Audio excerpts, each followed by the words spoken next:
যুক্তরাষ্ট্রের ফ্লোরিডা থেকে আমি শহীদুল ইসলাম তালুকদার। এই তুই কি নয়ন, গাড়ি তোট, আমরা পুলিশের লোক। বাহ, কি সুন্দর ডায়লগ, এজন্য সিনেমাকেও হার মানায়। কিন্তু ভুক্তভোগী তানভীরের ভাষ্যমতে এটা অভিযুক্ত এক পুলিশ কর্মকর্তার ভাষা।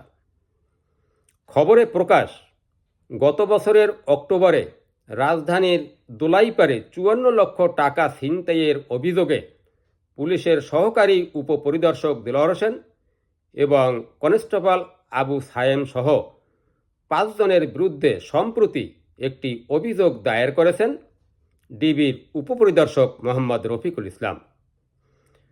খবরে প্রকাশ, ব্যবসায়িক লেনদেন করার স্বার্থে নগদ ৫৪ লক্ষ টাকা ব্যাগে নিয়ে ভুক্তভোগী নয়ন পায়ে হেঁটে গন্তব্যে যাচ্ছিলেন, কিন্তু রাজধানীর দোলাইপাড়ে পৌঁছিবা মাত্র অভিযুক্ত দেলোয়ার এবং হানিফ কাজী তার গতি রোধ করে জোর করে তাকে গাড়িতে তুলে নেন এবং গাড়ির ভিতরে বসে তার নগদ টাকা এবং মোবাইল ছিনতাই করেন। খবরের সত্যতা হলো, ছিনতাইকৃত টাকার ১২ লক্ষ টাকা অভিযুক্ত দেলোয়ারের বাসায় ড্রয়ার থেকে উদ্ধার করা হয়েছে।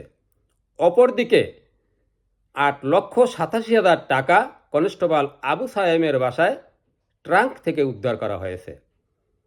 এখন বিষয়টি হলো, আবহমান কাল থেকেই পুলিশ মানুষের নিরাপত্তা দিয়ে আসছে এবং সর্বসাধারণ তাদের নিরাপত্তার ক্ষেত্রে সর্বশেষ পুলিশকেই ভরসা করে।